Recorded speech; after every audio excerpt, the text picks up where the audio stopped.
Welcome back to my weekly Parsha share. It's been quite some time since we were last together, and this week we're looking at Parshat Lech Lecha. Today's share is sponsored by Sol and Gazelle Dunst in memory of Sol's father, Joseph Dunst, who I have very fond memories of. He was a member of our shul. He died a few years ago. Yosef David ben Yaakov Shlomo Zichrono Livrocha. His yahrzeit was on the 14th of Elul. And I know that we are now in Cheshvan. We are commemorating his memory. His neshama should have an aliyah. We should be zeicher to see Tchias HaMeisim, and thank you so much for the sponsorship. Parshas Lech Lecha begins with the words Lech Lecha me'artzecha mi'moladcha me'eretz avicha el ha'aretz asher areka. But the phrase Lech Lecha is going to be the focus of today's shir. Lech Lecha. Essentially, I'm not going to go into the very specific detail of the expression, but the phrasing it's less important than what it conveys. Lech Lecha, go out of, travel. Lech Lecha, get out of where you are and go somewhere else. That's the phrasing that's used to Avraham Avinu, to Avraham Avinu by God. He's informed, he's instructed, he's directed by God to leave where he is currently and to go somewhere else. So we're going to look at the Nesivos Sholom, who is going to bring another reference to this very same phrase, this very same expression of go out, get on a journey, that's used at the end of Parshat Vayera to do with the Akedah. Let's have a look at the Nesivos Sholom. Vayom Hashem el Avram lech lecha me'artzecha u'mimayladetecha mi'beis avicha la'aretz asher areka. God says to Avraham, this is Avram, at that stage, he says to him, go out from your land, from your birthplace, from the home of your father, house of your father, and go to the land that I will show you. Isa b'Midrash. So the Midrash points out to a correlation in phraseology, as I've already mentioned, and says, Omar Rabbi Levi. Rabbi Levi was an interesting man. Do you know who Rabbi Levi was? Rabbi Levi was an Amoira. He was the third generation of Amoraim. After the production of the Mishnah, there was various generations of Amoraim. In fact, he was a contemporary of Reb Zera, who's a very special person. You don't see him quoted too often in the Gemara. You see him very often quoted in the Midrash, and sometimes in the Gemara, but he mainly was focused on what we call Agadah, which was the Midrashic explanations, the homiletic explanations of Tanakh. And he was also known as Rabbi Levi Bar Lachma or Rabbi Levi Bar Choma, an extraordinary Aggadist. And he says as follows in the Midrash, it's a Bereshis Rabbah, Shtei pa'amim ksiv lech lecha. There are two times in the Torah where we see this phrase, this expression used of Lech Lecha. Ve'einanu yoidim eizu chaviva im hashniya im harishayna. We don't know which one is the favorite. Now, where's the second one used? Avraham Avinu is instructed by God, go and sacrifice your son Yitzchak, your son Isaac.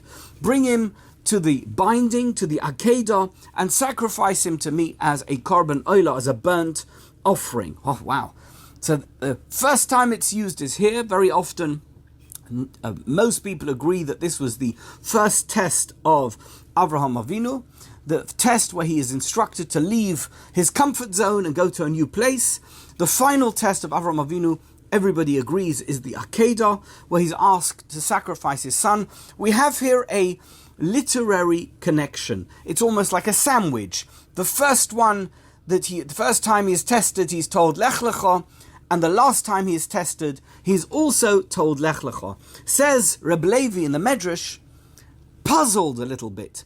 In which instance are we to understand that the test was more difficult and therefore the result, Avram having passed the test, was more beloved, was more favored by God? That's what it says in the Mishnah. Which of the two is the favorite? Because we have two Lech Lechas. We have this literary association between the two. Which one is God's favorite? Says Reb Levi, suggesting an answer. It's a maybe answer. He's not proposing that this is definitely the answer. He's offering a suggestion, an Aggadic interpretation. He says, Mimad chsiv el eretz hamoria haba hashniya chaviva min harishayna. The fact that it says Lech Lecha el eretz hamoria, which is to Mount Moriah, to the holiest place on earth, it would appear that the second test was the one which was favored by God. Not a very convincing answer, or not a very convincing way of finding a difference between the two that shows the second one to be favorite over the first. But nonetheless, that's what Reb Levi says, and basing himself on the question rather more than on the answer, the Nesivos Sholom wants to go into this comparison, into this correlation between the two Lech Lechas that appear in the Torah, one at the very beginning of Avraham Avinu's career and one at the end of his career. Says the Nesivos Sholom, the fact that we are presented with this suffix, this uncertainty between these two, the two times, on two occasions on which the phrase Lech Lecha is mentioned, which one of the two tests can be considered better, that Avraham Avinu is considered favored as a result of the test that he went through. Whether it's the first one where he is asked to remove himself from his comfort zone, from the place of his birth, from his father's home, from where he lives, and go to a new place, or whether the favored test that we should focus on is the one where he was asked to sacrifice his son. Says the Nesivos Sholom, really? You are suggesting that these are comparable tests? That somehow that it makes sense for us to say, well, I'm not sure which one would be favored, which one would have been considered better? Are you really suggesting that? How is it possible to compare them at all? Imagine that. Avraham Avinu is asked to sacrifice his favored son, Yitzchak Avinu. That's what it says in the Torah. The Torah says, Kachna es bincha, es yechidcha, asher ahavta. Take your son, your only son, the one whom you love so much. Sacrifice him to me, bring him as a korban oila. Are we suggesting that in any way that can be compared to Lech Lecha mi'artzecha mi'moladecha mi'beis avicha la'aretz asher ha'eka? Is there some way of in any way correlating these two? Are they in the same category? How is it even possible to measure, to calculate the magnitude of the test of having to be asked by God to sacrifice your son? How would you even put the two in the same bag, in the same category, that you could suggest, well, which one is it? Is it the first one where it says Lech Lecha, or the second one where it says Lech Lecha? Really? Are you going to suggest that someone who has to go through the discomfort of leaving the place where they're familiar and move to another country, that's somehow in any way comparable with someone who's asked to sacrifice his child? What are you talking about? What does this Midrash even mean? That's question number one of the Nesivos Sholom. Question number two is Oid Yesh Levair, Omer Lech Lecha. Now, remember Rashi, that's why I'm going to get a little bit more detailed about the actual phraseology, the wording, the verbiage that's used. Lech Lecha, it says, a very weird thing. It could have said Lech, right? Go. Why does it say Lech Lecha? So Rashi says Lech Lecha, Ve'im be'inyoneinu perish Rashi lecha lahanaoscha l'toivoscha. So Rashi explains, what does the word Lecha mean? In the first instance, at the beginning of Parshat Lech Lecha, when it says Lech Lecha, to you, for you, it means for your good, for your benefit. All right, well, that's what Lech Lecha means there. But, Hareba Marakosov Lech Lecha Eretz HaMoriah, when it comes to telling Avraham Avinu, go and sacrifice your child, go to Mount Moriah and sacrifice Yitzchak. Well, excuse me, Eich Shaykh Pirish Zeh, says the Nesivos Sholom. How could you possibly use that same explanation? So if Rashi is using the explanation of Lech Lecha, the word Lecha to mean that it's for your benefit, that somehow you will walk away from the test having passed it, the result will have enhanced your life, How could you possibly say the same thing about sacrificing, about killing your own child? So it cannot be that this explanation makes sense on the face of it. In a literal way, we can't take Rashi from the beginning of Parshas Lech Lecha and transplant it to the Parsha which talks about the Akedah at the end of Vayera. Oid yesh lahakshos. And now we have another question, the third question of the Nesivos Sholom. 3 times we find that God said to Avram, Beloshon halicha. He talks about him having to move, to journey, to go somewhere. Lech Lecha me'artzecha, here we have it at the beginning of our parsha. The second time is Hishalech lefonai v'hei tomim. It says, go before me and be pure, be simple, be clear, be true. However you're going to translate the word tomim. That's the second time we see the expression of halicha, like Lech Lecha. It says Hishalech lefonai. And finally, the Lech Lecha Eretz HaMoriah, the beginning of the Akedah, the beginning of the story, the binding of Isaac, where Avram was asked to sacrifice Isaac, we see the same expression of Alicha. B'nisoyin ha'Akedah. V'yesh lefarish hamashmois bazeh. We need to understand why this Loshoin of Halicha, this language that's used, Lech Lecha, His'alech lefonai, Lech Lecha, why it's used on these 3 particular occasions, and what possible message, what lesson can we draw from the use of this word or this expression of halicha in the Torah with regard to Avraham Avinu 3 times? V'yesh lefarish. Yesh lefarish ha'inyan dehine muva b'yisoid ha'avoida. The Slonim Rebbe, Rabbi Avram Weinberg, wrote a sefer, Yisoid ha'avoida, and he quotes the Ari. He says, De'eino doima odom la'odom b'yoim brias odom v'hola. There are no 2 people who are ever alike. Since the day that man was created, no 2 people have ever been identical. There is no such thing. By the way, you could look the same. Genetically, like twins, they're born, they look identical. They're not the same.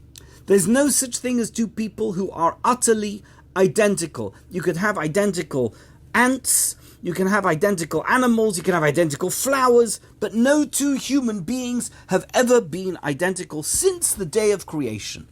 Ve'ein adam echad yochel lesakein ma she'al chavera lesakein. So you're going to say, well, what was the point of mentioning this obvious fact? So that you should know that nobody can ever correct or do that which needs to be done in order to fulfill the life of another person.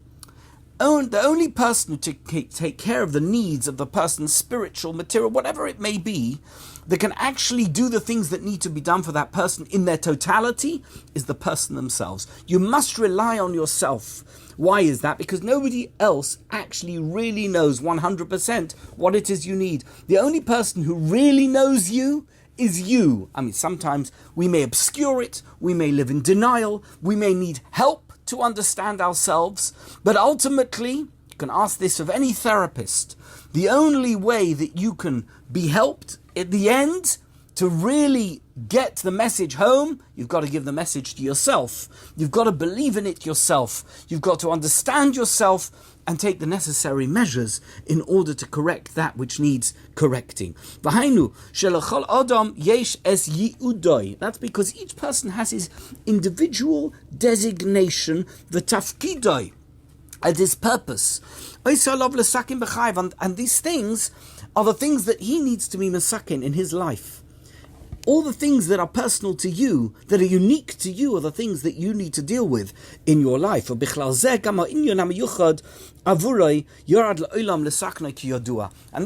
is the, if you go into the Kabbalistic world, the Kabbalah talks about the fact that each person has their individual needs and the things that they need to do in order to be masakin their neshama, in order for their soul to be completely pure when it's returned to its maker.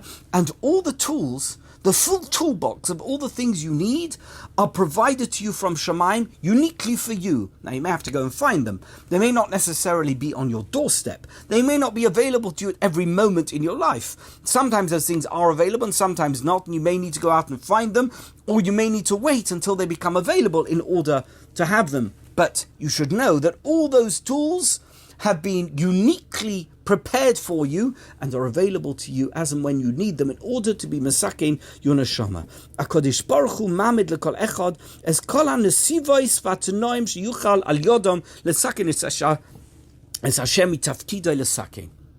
And you should know something, that God creates for each and every person the circumstances and the means by which they can improve themselves and be masakin, can correct anything that requires correction, so that you can reach your true purpose. That you can achieve your true designation, your ultimate version of yourself. That's what we all want, isn't it? We want to be the ultimate and the most perfected version of ourselves that we can be. That's really our ultimate aspiration. You should know that every aspect, every piece of your life, whatever it may be, whether it's in Gashmius, it's in the material side of your life, or whether it's Baruchnius in the spiritual, more ethereal aspects of your life, Hatoivim v'Haroim, whether it's the good parts or could be the bad parts. Kulam nitnu loy kafi hashayach letikun olamai. Each person gets that package that they need in order that they can correct themselves and be that best version of themselves that they would like to be. And by the way, don't go and seek it elsewhere.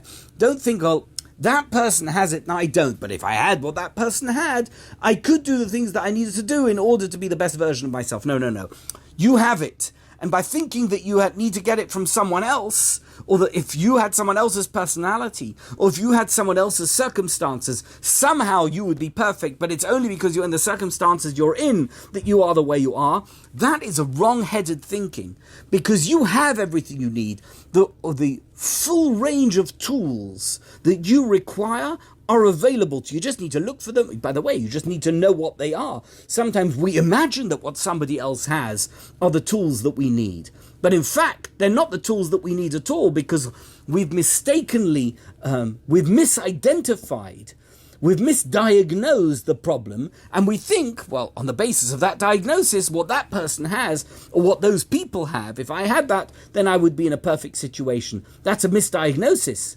You have to go back to the doctor, as it were, and you've got to get a proper diagnosis, and once you get the proper diagnosis, you'll realize, no.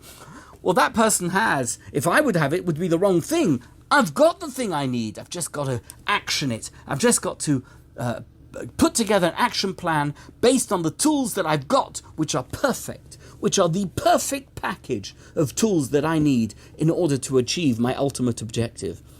The Kibben.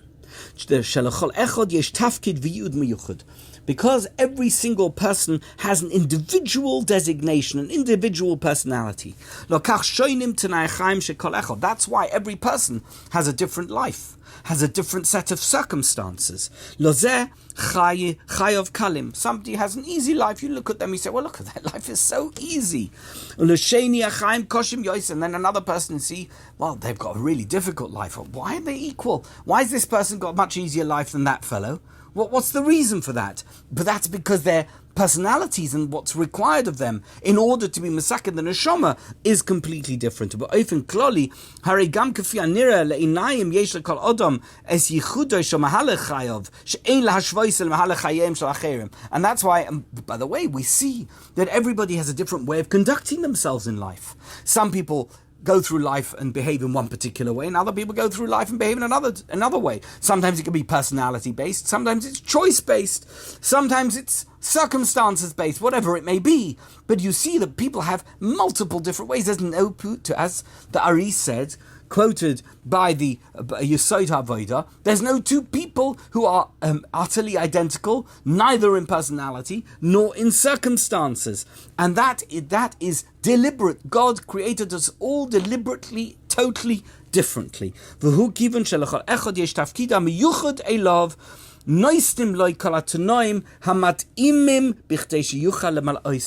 Every person is different so that Each person has different ways and methods by which they can achieve their ultimate and best version of themselves. Even the very difficult circumstances that we sometimes go through. And we go through tests. Every single person has a test. Maybe not quite like Avraham Avinu, but we all go through our version of the tests of Abraham. And even in the most difficult times, in the most challenging of circumstances, you should know that those difficult circumstances are not random. They are there in order for you to use them as a platform, as a means to achieve the best possible version of yourself. There's no such thing as bad that comes from Shamayim. We refer to it as bad. In other words, we have to identify it in some way, and the way we identify it is by calling it Ra. But there's no such thing as Ra that comes from Shamayim.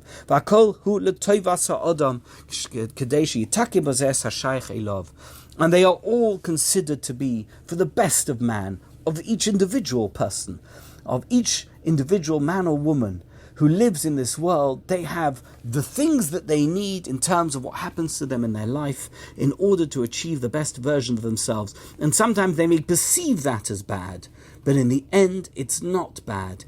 It's good for them.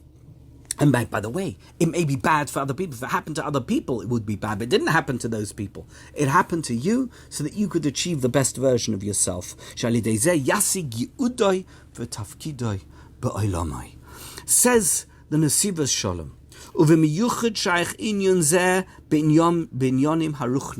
You should know that in particular, this is something that can be applied to the spiritual realm, to spiritual matters. In Yone Tiviois Utchunois Hanefesh, your talents, your natural abilities, your characteristics. Each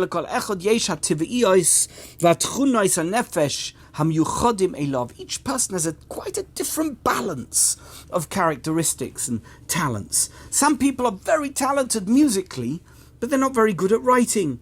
Other people are very talented, they have a brilliant memory, and they're very good at talking, they're very sociable. Other people are very shy, but they're much deeper in their thinking processes, or they're much better with their hands. And it's the balance is always different. There's no two people who are identical in terms of what they can achieve based on the characteristics of their personality and based on the talents that they possess. Some people are born with wonderful characteristics of great personality. Now those who are suffering, they are born with quite bad, negative traits and characteristics. They're negative people. You speak to them and they're always down. They're always critics. They're always looking at the negative side of life. Or Nagua bekas, they get very angry. Oibatava, or they're completely consumed by their material desires. Vegava, or they're very haughty and arrogant in the way that they behave towards other people. And just like that, all the different negative traits that people have.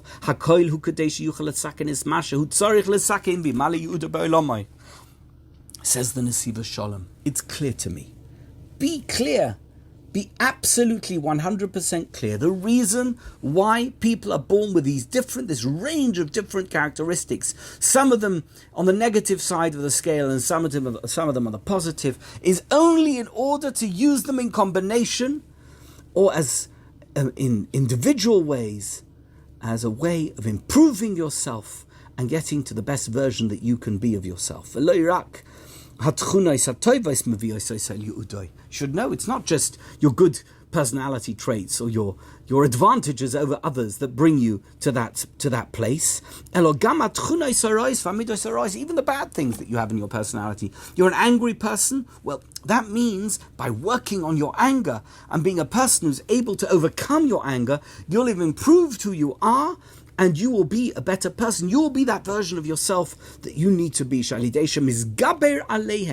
By taking complete control over them, over those bad personality traits and those things that you're not particularly good at, that you really have to work hard in order. Some people, They just read through a book once and they pass the exam, they get straight A's and it's no problem for them. Other people, they're really struggling and they're working and they're reading and they need to reread, they need to write it all down, they need to write notes and they may get an A, they might even get a B. But who's worked on themselves more? It's obviously the person who's really worked hard. And that is part of character improvement. You've achieved that. You uniquely have achieved that. The other person never achieved. Now, the other person may have other challenges which they need to work on in a totally different sphere, which you would never need to work on. You may be, for example, extremely sociable, and it's not a big deal for you to walk into a room and say hello to lots of different people and get to know them, be a salesman perhaps, and be very successful that way. But for those people who are straight A students, they find it very challenging to relate to other people. They're not that relatable. That's their challenge. That's their unique challenge that they need to work on. Shalideshim is gaber aleihem. Doesn't matter what it is, the fact that you've managed to overpower them and get the better over them. Meshaber midosav, you break those negative characteristics within you to be a better person. Magia letafkidai v'yudai ba'olamai, you will have achieved that best version of yourself that you are aiming to be. And this, says the Nesivos Sholom, is the explanation for all the challenges and all the difficulties and all the hurdles that people experience as they go through the journey of life.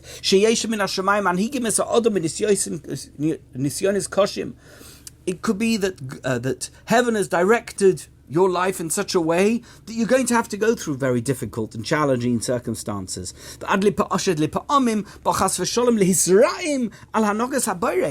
It could be that the circumstances you go through are so overwhelming and so challenging and so bad, seemingly, that you'll begin to doubt Hashem. You maybe even get angry with Hashem. You may say, how can it be that a God could produce such terrible circumstances? How is it possible to believe in such a God? A God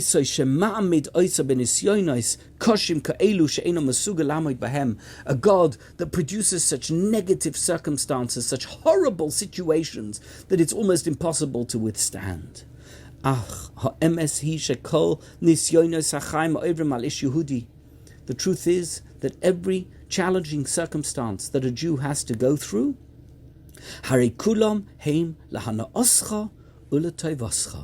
each and every one of them are for your benefit and for your good. Why? Because they help you realize your purpose in life. If you manage to, at the moment you're feeling at your angriest or most challenged, to kind of rise above it and look at it from a third-party perspective, if it's possible, just for a moment to put yourself out, like an out-of-body experience, you'll recognize what you're going through is strengthening you. It's like strengthening your character muscles. It's exercise. It's an unbelievable opportunity to realize your purpose.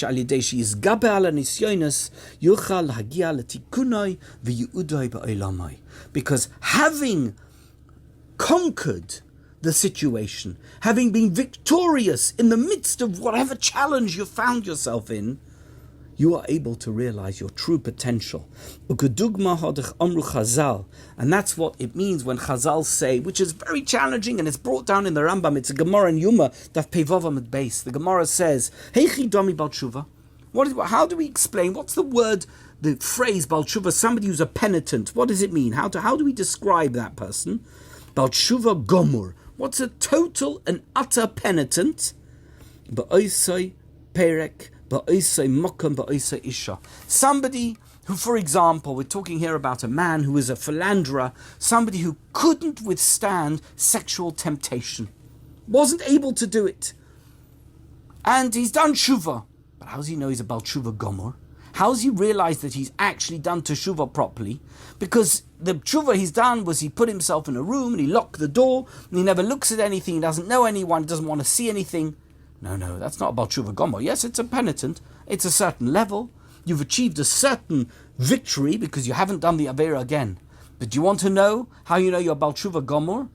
If you find yourself in the same place, in the same circumstances, with the same kind of woman, and you didn't fall into that trap, then you're Bal Tshuva Gomor. What does that mean? How do we explain that, says the Nesivos Sholom? Why would you suggest that about Tshuva is about Tshuva Gomor if he's in that situation? What are you talking about? That's the greatest test of all. Why would you want him to be in that place? So what is it? Bitztarfusom yachad shel kol hatanoim oisoi haperek hamokoim v'ha'isha. It's not true. He says, because if you find yourself, how can you know in yourself that you're Bal Tshuva? You can't really know if you're locked away in a room and you don't have access to the Avera anymore. You can only know if you have access to the Avera in the exact same circumstances that your Tshuva has worked. So in a sense it's an Nisoyon, but in another sense it's not. It's actually a cleansing experience. It's catharsis. It's an amazing experience. Look at me. Isn't that amazing? That previously, in my sort of previous version of myself, I would never have been able to withstand this Nisoyan. Look at me now. It's of no interest to me. I'm not even engaged in that subject anymore. That's about Tshuva Gomor.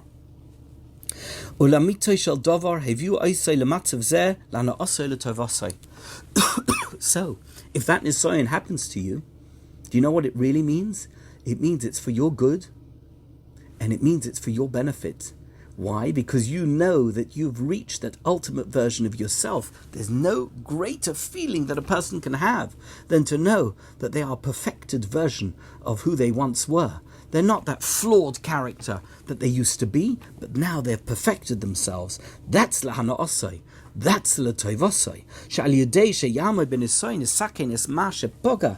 Shepogam v'yagia l'dargas bal tshuva gomor, because as a result of withstanding that challenge, which previously would have been impossible to withstand, you know that you've achieved that ultimate version of who you can be. V'zehu pirush lech lecha me'artzecha u'mimoladetecha mibeis avicha. And that's the explanation for what it says at the beginning of our parsha. Go out from your land, from your birthplace, from the home of your father. Lech lecha hainu al yi'udcha. That lech lecha means go to Yudcha, to the version of yourself that is your designation, the designated version of who you are. Lech Lecha, Avraham Avinu was told. El tikun nishmoscha ma she'ata tzorich lesakim ba'olam hazeh. Avraham Avinu, says God, go to the Lecha that you need to be. Go and become the Avraham Avinu that you can ultimately be. You're not there yet. You need to go Lech Lecha mi'artzecha mi'moladetecha mibeis avicha, in order you can get to, so you can get Ela Oretz Asher Ar Ekos, you can be the Avraham Avinu that you need to be. Shezeu ikar tafkido shel Yehudi, and in fact he of course is the original patriarch of the Jewish people, and that is the purpose of a Jewish person, that you should always be aiming in that direction. Kedisa b'Teres Avos, as the Teres Avos says. Even if you have a Jewish person and he's constantly praying and he's constantly doing good deeds, but if he doesn't manage to correct himself in the way that he needs to correct himself in order to be that best version, he can be the kindest person on the planet. He can be somebody who prays all the time and he does all the mitzvahs that he needs to do, but he hasn't worked on that part of himself that he needs to work on.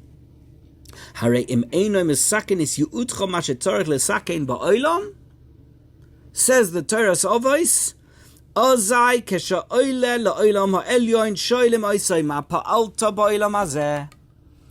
then you know what's going to happen when one day he's sitting or standing in front of God after 120 years, and he reaches the Olam HaEmes, and God says to him, no, what did you achieve in this world? He says, well, I davened every day, I never missed davening, I always gave tzedakah, and I was a very nice person. God will say, no, that wasn't your job. Your job was to do whatever it was, such and such. You know, there's a story, it's on the album that I brought out. The final album of Shlomo Carlebach before he passed away was a recording of a concert that he did in Notting Hill Synagogue in January 1993. And he told a story. The story was about Rabbi Dunner. Rabbi Dunner was a Talmid of the Baal Shem Tov. And every year he would go to Mezhibush, which is where the Baal Shem Tov lived, and he would spend Rosh Hashanah, Yom Kippur, Sukkot together with his Rebbe, together with the master of the Hasidic movement, as it was just going to be created. It was in its formation stages. One year he went, and he's on the journey, and everything that could go wrong on the journey went wrong. The horse died, and the guy was riding, the guy was in charge of the carriage. He also became very sick, and the wheels fell off, and it was raining, and they were held up by highwaymen. Every possible thing that could go wrong went wrong. And finally, he's a few miles outside of the town where the Baal Shem Tov lives. And guess what? There's a few people standing on the road, and they stop the carriage, and he gets out, and he says, "Can I help you?" And they say, "Yes. We're a small village. We have a little shul here, 10 people, but unfortunately this morning someone died. It's Erev Rosh Hashanah, and we need a minyan for Rosh Hashanah. Would you care just to stay with us for Rosh Hashanah Yom Kippur so that we can have a minyan?" And he looks at them and he thinks to himself, he says, "You know what, this is just another one of the challenges of me getting to my Rebbe. I'm sure someone else is going to pass, and someone else will make up their minyan. It doesn't have to be me." And he says to them, "No, I'm not going to stay here. I'm sure you'll find someone else." He gets back into the carriage, and he rides on and arrives in Mezhibush, and he comes Rosh Hashanah, and the Baal Shem Tov ignores him.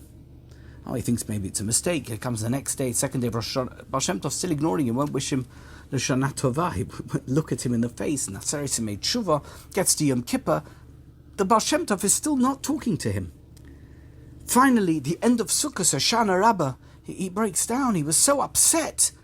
He says, "Rebbe, what happened? What did I do?"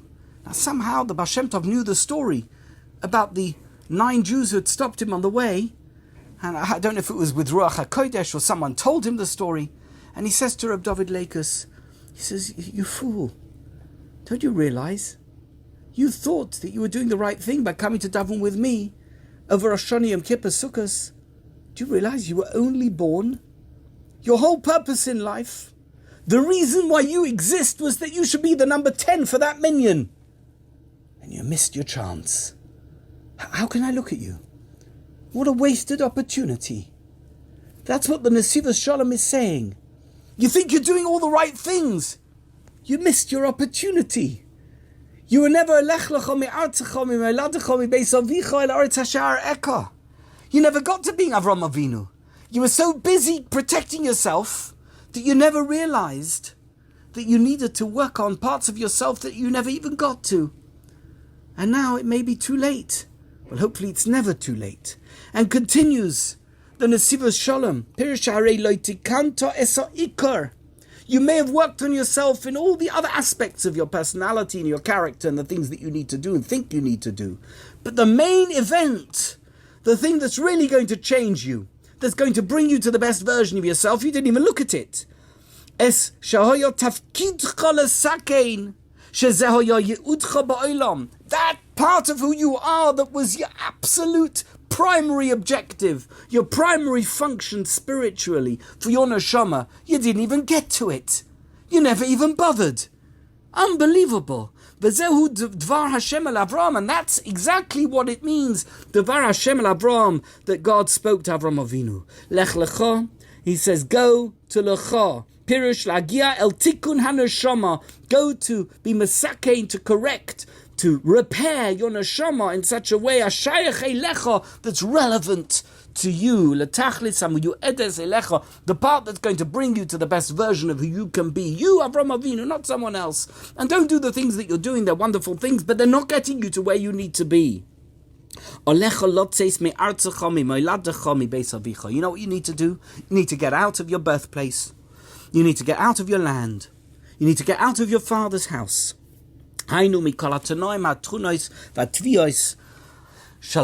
to get away from all those things that influence you, that are suppressing you, that are on top of you, that are blinding you to the true path that you need to be on in order to be who you need to be. I'm not going to read it in the text, but I'll tell you what the Nesivos Sholom says.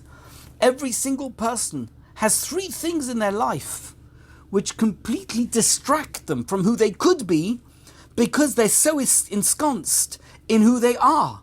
For example, your culture, right? You come from a place, me'artzecha, your land. Like, I'm British, I have a British accent, I like British humour, I like British music, whatever it may be.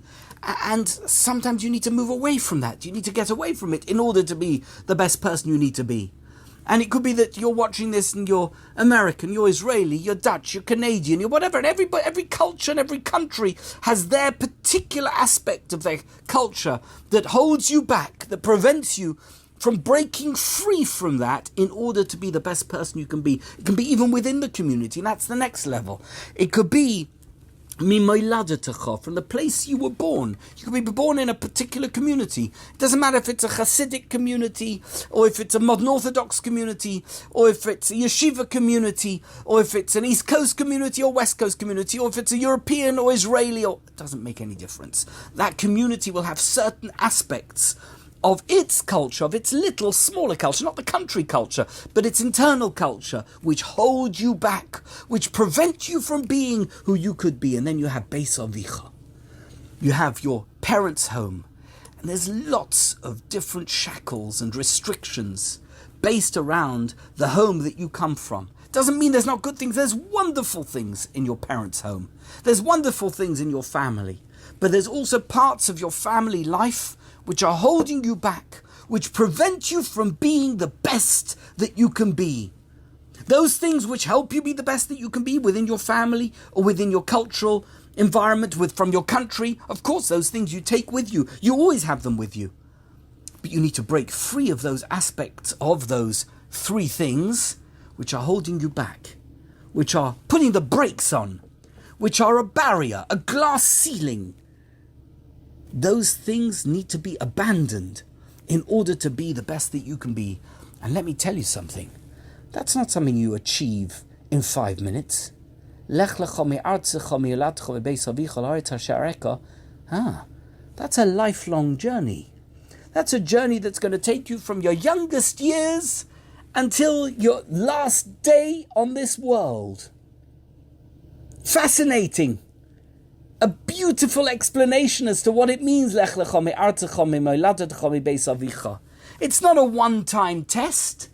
It's a test that God puts right at the beginning of all the tests of Avraham Avinu. I'm going to give you now, this is going to be the background music to the rest of your life. This is going to be the static that's always going to be playing there in the background. Lech Lecha me'artzecha mi'yoladcha mi'beis avicha la'aretz asher areka. Lech Lecha, become who you are. Do you know how?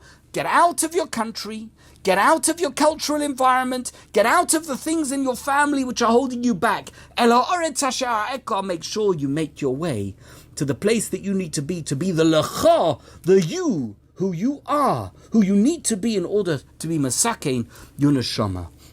Now, finally, we can understand Rabbi Levi Bar Chama in the Midrash that we quoted right at the beginning of the shiur. What's he talking about? He said, which one is better? Lech Lecha me'artzecha or Lech Lecha me'artzecha? We said at the beginning, what are you talking about? What's a bigger test? The biggest test of all is to be told you need to sacrifice your son. Says the Nesivos Sholom, no, Rabbi Levi has quite a good point. Now that we've explained it, we can really understand what Rabbi Levi is talking about. Do you know something? A lifelong test is not something to be sneezed at. You may think it's not such a big deal, but it's constantly there. The battle is on. You wake up in the morning, the battle is on. You go to sleep at night, the battle is on. The war never ends. Every day you wake up, you've got the same war, you've got the same battle, you've got the same challenges to be a Lech Lecha me'artzecha me'yoladcha ve'beis avicha la'aretz asher areka. It never stops. That's one side of the equation. That's one type of test. That could be very choviv. Or you could have the time which is the Akedah time, to be told Lech Lecha Eretz HaMoriah. Ach hu nisoyin chad pa'ami. Do you know something? Says the Nesivos Sholom. What an astute observation he makes. It's unbelievable. It's amazing. That's a one-off thing. It's a one time in your life that it's going to happen, that you're going to have a challenge like that? It's overwhelming. No question about it. It's a completely overwhelming challenge. It's something that is unforgettable, and you'll remember it, and you'll know every facet of what happened when that challenge occurs, whatever that challenge may be. Each one of us has had Akedah challenges in our lives. Now, which one is it? Is it the one-off thing that's a 5-minute or 1 day or 1 week challenge? That's a great challenge, or the greatest, or the Chaviva? Or is it the challenge that's a lifetime, a lifelong journey challenge? That's the real challenge of life. Wow. Now that's a question. Which one should it be? Which one is it going to be? Is it going to be the Lech Lecha me'artzecha? Or is it going to be the Akedah? The Lech Lecha of the Akedah? That's the question Reb Levi asks, and now we can understand it. Are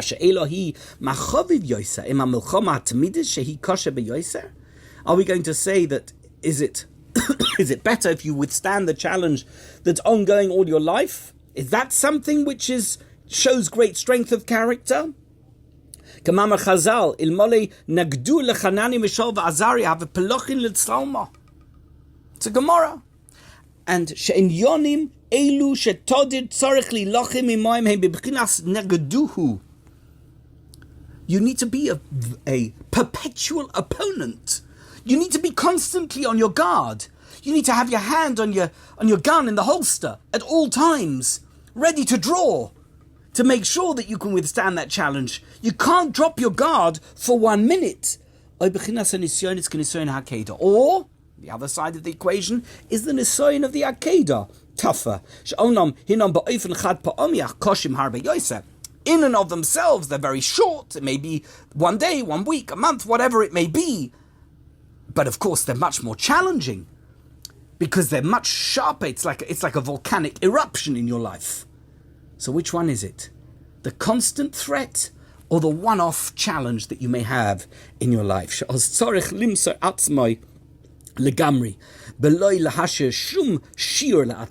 that moment in life, you can't for 1 second drop your... that is so challenging. That means you've got to be fully focused on that challenge and nothing else. Everything else pales into insignificance in the midst of our Akedah challenge. Because that is something that totally overtakes your life for that brief period, that chad pa'ami moment. You might say, well, that's the most difficult challenge that any human being can face. What is it that combines the two? What makes them comparable?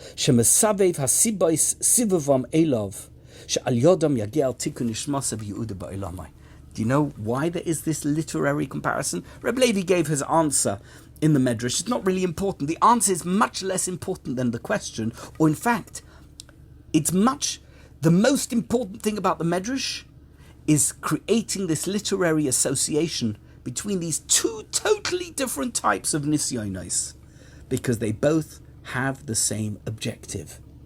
They are both character builders. One of them is a character builder over a lifelong journey, and the other one is a character builder in that short, sharp moment of challenge, of difficulty, when you have that Akedah moment. But they're both achieving the same result. You're going to have your neshama cleansed, and you're going to become the best version of who you can be. And it's presented to us in this language of halicha, of journey, of going on a journey. Do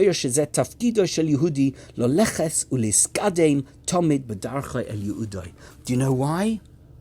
To teach you that you need to constantly advance in life. You've constantly got to be moving forward. And now we understand why it's at 3 particular points in Avraham Avinu's life that it's mentioned. It's mentioned, and I know Avraham Avinu lived until he was 175, so I'm going to use terminology that you may think doesn't apply to a person who lived that long, but it really is. It's driven by the same ideas as the way I'm going to present it, which is, this is taken from the Nesivos Sholom. The first time is at the beginning of his career. In early life, Lech Lecha me'artza. Now that's when you're told, you know what, life's challenges are lifelong. Wouldn't it be great if we were all told at the age of 15 or 20 and we really took it in, you know what, all the things you're doing now, all the decisions you're making, all the directions that you want to go in, these are all things that are going to affect you for the rest of your life. And we really understood that. If we really understood the lesson of Lech Lecha me'artza me'olatecha me'beis avicha, that's a lifelong journey, wouldn't that be amazing? Then we get to the end of our life. That sometimes can be the most challenging time of a person's life. It's an Akedah moment. There can be illness. There can be loss of loved ones. There can be all kinds of tragedies that happen at the end of your life. And then you've got the middle of your life. Hishalech lefonai. You reach middle age. As Avram Avinu did, you can become a bit of a coaster. Do you know what a coaster is? You're coasting along. You're not really challenging yourself. You're just saying, well, I'm in a good place. I found my groove. I've done everything I need to do. I just need to keep in that groove and everything's going to be okay. Says the Torah, using these 3 moments of halicha, of Lech Lecha. No. At the beginning, it's got to be intense. In the middle, it's got to be intense. And at the end, it's got to be intense. At every single moment of your life, you've got to have this sense of, I'm moving forward. I'm growing as a person. I'm going to become a better person. Lehitkadem, as the Nesivos Sholom puts it. That I'm going to be someone who is advancing. I'm getting ahead. Not I'm simply static and neutral. Lech Lecha me'artzecha, Hishalech lefonai, Lech Lecha l'eretz ha'amoriya. Every single moment of your life is covered in these 3 different expressions. Udvar Hashem harishon shemotzinu b'Torah shedvar kodesh baruch el Avram haya Lech Lecha me'artzecha u'me'meilatcha me'beis avicha. First and foremost, and with this I'll end, is at the beginning of this week's parsha. So I don't know if everybody can really relate to an Akedah moment. Because unless you're in it, and when you're in it, you need help, and you should seek help. If you ever have the most incredible challenge of your life, whether it's sickness or loss, or your business is failing or whatever, these are moments when you really need help, and you should seek it, and those moments can be used as platforms for growth. But the one moment we all have, it's ongoing and constant, it's every moment, every day of our lives, is the Lech Lecha me'artzecha u'me'meilatcha me'beis avicha. That's first and foremost. That's why it comes first in the Torah. That's why Avram Avinu becomes the paradigm of the Jewish person, of the Jewish faithful, because he is a person who recognizes that life is lifelong. Life is not just in that moment, and I was successful, and now I can forget it and just have a good time. Life is constantly Lech Lecha me'artzecha me'meilatcha me'beis avicha, Lech Lecha el eretz asher areka. And with that, we'll leave it for today. Thank you so much for watching. Thank you for listening.